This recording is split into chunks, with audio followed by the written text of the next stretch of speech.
Vicky express में आपका स्वागत है। आज की कहानी है मुंशी प्रेमचंद की कहानी नींव। मौसम का मिजाज बदला हुआ था। बरसात के दिन थे। आकाश में बादल इधर उधर भाग रहे थे, आपस में गले मिल रहे थे। कभी छाया तो कभी चमकती धूप हो रही थी। ऐसा लग रहा था मानो सूरज और बादलों में लड़ाई हो रही हो। वहीं गांव के बाहर कई मजदूर एक खेत में मेड़ बांध रहे थे। सभी पसीने में तर फावड़े से मिट्टी खोदकर मेड़ पर रख रहे थे। वहां मौजूद पानी के कारण मिट्टी नरम हो गई थी। तभी गोबर ने अपनी कानी आंख मटका कर कहा, अब तो हाथ नहीं चल रहा है भाई, भोजन कर लें। नींव ने हंसकर कहा, मैं तुमसे पहले काम पर आया था। पहले यह मेड़ बांध लो फिर भोजन करना। इतने में गोबर ने कहा, नींव दादा, तुमने अपनी जवानी में जितना घी खाया था ना, हमें अब उतना पानी भी नहीं मिलता। नींव छोटे कद का सावला, गठीला और फुर्तीला आदमी था। उम्र 50 के ऊपर थी, लेकिन नौजवान उसके बराबर मेहनत करने में हार मान जाते थे। अभी 2-3 साल पहले ही उसने कुश्ती लड़ना छोड़ा था।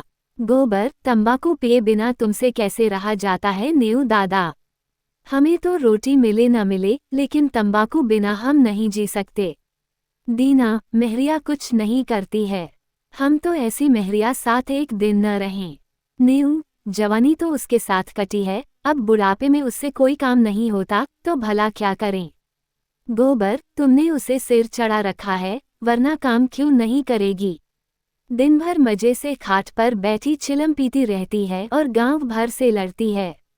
तुम जरूर बूढ़े हो गए हो, लेकिन वो अब भी जवान ही है। उसी वक्त दीना बोला, जवान औरत क्या उसकी बराबरी करेगी? आज भी सिंदूर, बिंदी, काजल और मेहंदी में उसका मन बसता है।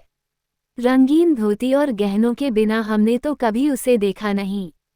तुम सीधे हो, इसलिए निभा रहे हो, नहीं तो गली गली ठोकरें खाती। गोबर, मुझे तो उसके दिखावे पर गुस्सा आता है। काम कुछ न करेगी, लेकिन पहनने खाने को अच्छा ही चाहिए। नींव, तुम नहीं जानते बेटा, जब वह आई थी तब मेरा हाल ऐसा न था। वह रानी की तरह रहती थी। वक्त बदल गया, लेकिन मन तो अब भी वही है न। जरा सा चूल्हे के पास बैठ जाए तो आंखें लाल हो जाती हैं। मुझसे तो ये हाल नहीं देखा जाता है। यहाँ से जाकर पानी लाऊंगा और रोटी बनाऊंगा, तब जाकर खाएगी। तुम्हारी तरह अकेला रहता तो तंबाकू की 4 फूंक मारकर और 1 लोटा पानी पीकर सो जाता। जब से बिटिया मरी है, तब से वह और सुस्त हो गई है। उसके मन को काफी धक्का लगा है। माँ की ममता तुम नहीं समझोगे बेटा, पहले तो डांट डपट देता था, अब किस मुंह से बोलूं? दीना, कल तुम पेड़ पर काहे चढ़े थे?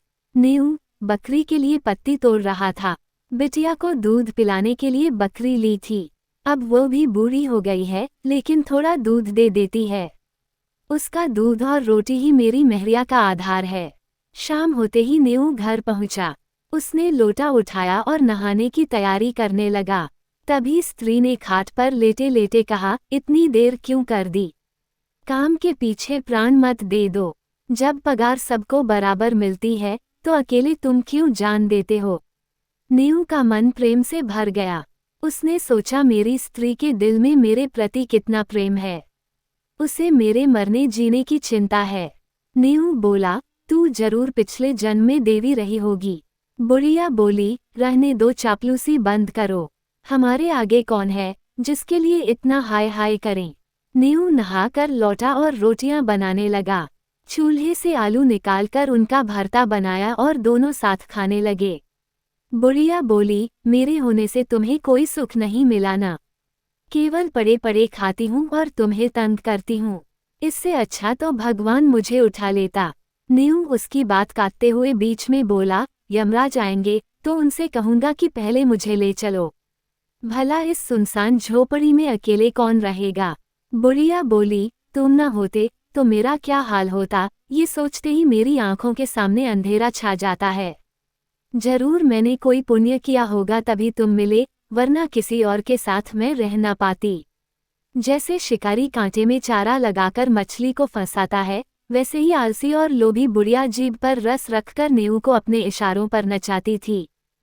उन दोनों में से पहले कौन मरेगा, इस विषय पर आज उनकी कोई नई बातचीत न थी। पहले भी हजारों बार इस विषय पर चर्चा हुई। नीऊ ने मन ही मन यह मान लिया था कि पहले वही जाएगा। वह मेहनत इसलिए करता था ताकि उसके पीछे बुढ़िया को किसी के सामने हाथ न फैलाना पड़े। वह आराम से खा सके। जो काम कोई नहीं कर सकता था वह नीऊ करता था कि 4 पैसे जमा हो जाए। बुढ़िया के बगैर वह अपने जीवन की कल्पना भी नहीं कर सकता था, लेकिन आज की बात ने नीऊ को सोच में डाल दिया था। गांव भर में नीऊ को काम की कमी न थी, लेकिन मजदूरी कुछ न मिलती थी। एक दिन एक बाबा जी घूमते फिरते गांव में आ पहुंचे। उन्होंने नीऊ के घर के सामने ही डेरा डाल दिया। बाबा जी की सेवा के लिए गांव भर के लोग जमा हो गए। किसी ने लकड़ी दी, किसी ने कंबल का इंतजाम किया, तो कोई आटा दाल ले आया। नीऊ को समझ नहीं आया कि वह क्या करे, तो उसने भोजन बनाने का जिम्मा ले लिया। बाबा जी भूत भविष्य बताते थे। दूर दूर तक लोभ उन्हें छू नहीं सका था। 2-3 दिनों में ही बाबाजी की चर्चा आसपास के गांवों में होने लगी। नीऊ बाबाजी का सबसे बड़ा भक्त था। उसने सोचा कि बस बाबाजी की कृपा बरस जाए तो सभी दुख दर्द दूर जाएंगे। बाबा बोले, बच्चा, इस संसार की माया में क्यों फंसे हो? नीऊ ने सिर झुकाकर कहा, महाराज अज्ञानी हूँ, क्या करूँ? स्त्री है, उसे कैसे छोड़ दूँ? बाबा बोले, तुझे लगता है कि तू स्त्री का पालन करता है? नीऊ बोला, तो और कौन सहारा है उसका? बाबाजी ने कहा, ईश्वर ने संसार की रचना की है, वो सबका पालन कर रहा है और तू कहता है कि तू बुढ़िया का पालन कर रहा है। इतना अभिमान कैसे कर सकता है तू? नीऊ को ज्ञान बोध हुआ। उसने हाथ जोड़ लिए और बोला, अज्ञानी हूँ महाराज। आंखों से आंसू गिरने लगे। इससे ज्यादा वह कुछ न कह सका। बाबा बोले, ईश्वर का चमत्कार ऐसा है कि वो चाहे तो तुझे लखपति कर दे और क्षण भर में सारी परेशानियां खत्म कर दे। मैं मात्र उसका एक भक्त हूँ, मुझमें इतनी शक्ति नहीं है कि तुझे पारस बना दूं। तू सच्चा, ईमानदार और साफ दिल का इंसान है। मुझे तुझ पर दया आती है। तेरे पास कुछ चांदी हो तो बता, मैं तुझे अमीर बना दूंगा। नीऊ का मन खुशी से खिल गया। नीऊ बोला, मेरे पास चंद पैसे हैं और मेरी घरवाली के पास चांदी के कुछ टूटे फूटे गहने होंगे, मैं ले आऊंगा। बाबा बोले, जितनी चांदी मिल सके कल रात तक ले आ। मैं तेरे सामने चांदी को हांडी में रखूंगा। प्रातःकाल हांडी आकर निकाल लेना। नीऊ के चेहरे पर खुशी दौड़ गई। इतने में बाबा बोले, लेकिन ध्यान रहे, इन शफियों को जुआ खेलने, शराब पीने या बुरे काम में खर्च मत करना, वरना कोड़ी हो जाएगा। एक और बात, किसी से इस बात की चर्चा मत करना। नीऊ वहां से चला आया। खुशी के मारे रात भर उसे नींद नहीं आई। सुबह होते ही वह 2-4 आदमियों के पास उधार मांगने पहुंचा। लोग उसका भरोसा करते थे, इसलिए पैसे दे दिए। नीऊ ने किसी तरह 50 रुपये जोड़ लिए। 25 रुपये उसके पास पहले से थे, लेकिन असल दिक्कत बुढ़िया से चांदी के गहने निकलवाने की थी। उसे समझ नहीं आ रहा था कि वह क्या बहाना बनाए। नीऊ को एक तरकीब सूझी। वह बुढ़िया से बोला, तेरे गहने बहुत मैले हो गए हैं, ला मुझे दे, रात भर मैं खटाई की हांडी में डालकर इन्हें साफ कर दूंगा। बुढ़िया ने गहने दे दिए। देर रात जब वह सो गई तो नीऊ गहने लेकर बाबा जी के पास पहुंचा। बाबा ने मंत्र पढ़ा और हांडी में गहनों को रखकर नीऊ को आशीर्वाद देकर विदा किया। नीऊ घर तो लौट आया, लेकिन उसकी नींद गायब थी। वह करवटें बदलता रहा। सुबह तक का इंतजार किए बगैर वह अंधेरे में ही बाबा जी के पास पहुंचा। वहां पहुंचते ही उसके पैरों तले जमीन खिसक गई। बाबाजी वहां नहीं थे। नीऊ की छाती धक धक करने ली। वह इधर उधर बाबा को खोजने लगा। हाथ तालाब सब जगह देखाया, लेकिन बाबा कहीं नहीं मिले। पूरे गांव में बात फैल गई। सब तरह तरह की बातें करने लगे। लोगों को लगा कि बाबा जी नीऊ को बड़ा पसंद करते थे, उसे जरूर बताकर गए होंगे। नीऊ की तलाश करते हुए सभी गांव वाले उसकी झोपड़ी के पास पहुंचे। बुढ़िया बाहर आई। तभी एक ने कहा, नीऊ ने मुझसे पैसे उधार लिए थे, कहा था शाम को लौटा दूंगा। बगल में खड़े दूसरे आदमी ने भी यही बात कही। इतने में बुढ़िया रोने लगी और बोली, बीते रोज उसने मेरे सारे गहने मांगे थे, अब पता नहीं कहाँ चला गया। बुढ़िया नेऊ को गालियां देने लगी। अब लोग पूरी कहानी समझ गए। वो जान गए कि बाबा नेऊ को ठगकर फरार हो गया है। बेचारा नेऊ सीधा आदमी बाबा के झांसे में फंस गया। अब लाज के मारे सामने नहीं आ रहा है। किसी तरह 3 महीने बीते। झांसी जिले में धसान नदी के किनारे एक छोटा गांव था, काशीपुर।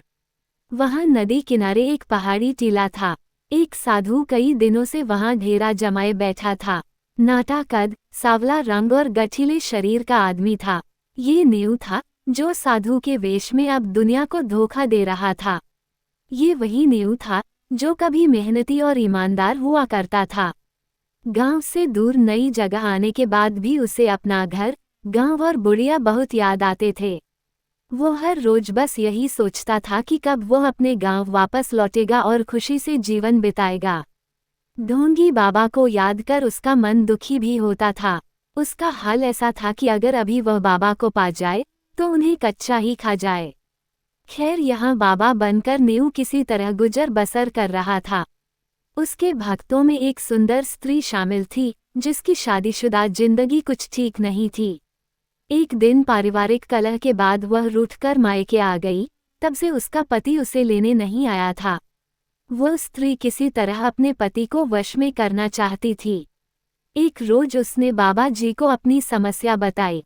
नेऊ को जिस शिकार की आस थी वो उसे मिलता दिखाई पड़ रहा था। वो गंभीर आवाज में बोला, बेटी मैं हूं न, मुझ पर भरोसा रख। भगवान ने चाहा तो सब अच्छा होगा। स्त्री बोली, मेरे भगवान तो आप ही हो, आप जो बोलोगे वही करूंगी। नेऊ मन ही मन खुश हो रहा था। नेऊ ने कहा, तेरा काम हो जाएगा, लेकिन इसके लिए तुझे बड़ा अनुष्ठान करना पड़ेगा जिसमें हजारों का खर्च आएगा। उस पर भी तेरा काम सफल होगा या नहीं यह मैं नहीं बता सकता, क्योंकि सब भगवान के हाथ में है। स्त्री किसी तरह अपने पति को वश में करना चाहती थी, इसलिए वह बाबाजी के चरणों में गिर गई और सोने के गहनों की पोटली उनके सामने रख दी। महीनों से जिस समय का इंतजार नेऊ कर रहा था वह आ चुका था, लेकिन उसके हाथ पांव कांप रहे थे। उसके अंदर अजीब सी उलझन होने लगी। वह चाहकर भी स्त्री के साथ ठगी नहीं कर पा रहा था। उसके संस्कार उसे इस काम को करने से रोक रहे थे। अंत में नेऊ ने रोते हुए कहा, बेटी यह पोटली ले जाओ। मैं तुम्हारी परीक्षा ले रहा था, तुम्हारी मनोकामना जरूर पूरी होगी। इतना कहकर वह वहां से उठा और गांव की ओर निकल पड़ा। रास्ते में तालाब देख उसने स्नान किया। तिलक भाभूत से उसे घृणा हो रही थी। तकरीबन 8 दिन के लंबे सफर के बाद वह गांव पहुंचा। उसे ऐसा लगा मानो वह बेड़ियों से आज़ाद हुआ हो और कोई बड़ी जीत हासिल की हो। उसके पहुंचने की खबर पूरे गांव में आग की तरह फैल गई। कुछ लड़कों ने उसका स्वागत किया और बताया कि दादी तो मर गई। ये सुनते ही नेऊ का संसार उजड़ गया। वह कुछ न बोल सका, आंखें भर आईं। वह दौड़ा दौड़ा झोपड़ी में पहुंचा। किवाड़ खुला था। बुढ़िया की चारपाई जस की तस थी। चिलम और नारियल भी ज्यों के त्यों धरे हुए थे। इतने में पूरा गांव वहां आ पहुंचा। सवालों की झड़ी लग गई। किसी ने कहा, तुम कहाँ थे नेऊ दादा? तुम्हारे जाने के 3 रोज बाद ही दादी चल बसी। दिन रात तुम्हें कोसती और गालियां देती थी। तुम इतने दिन कहाँ रहे? नेऊ के पास कोई जवाब न था। वह कुछ न बोल सका, बिल्कुल मौन हो गया, मानो जिंदा लाश। उस दिन के बाद से किसी ने नेऊ को हंसते बोलते नहीं देखा। वो ना किसी से कुछ कहता और ना कुछ मांगता। गांव के बाहर सड़क किनारे वो बैठ जाता है, जो राहगीर दे जाते उसी से अपना गुजारा करता। गांव में प्लेग फैल गया। सब गांव छोड़कर भागने लगे, पर नेऊ को किसी चीज की परवाह न थी। वह झोपड़ी के बाहर निर्जीव और अचेत पड़ा था। कहानी से सीख। मुंशी प्रेमचंद की कहानी नेऊ से हमें ये सीख मिलती है कि ईमानदारी और संस्कार सबसे बड़े हैं और इंसान को धन का लोभ नहीं करना चाहिए।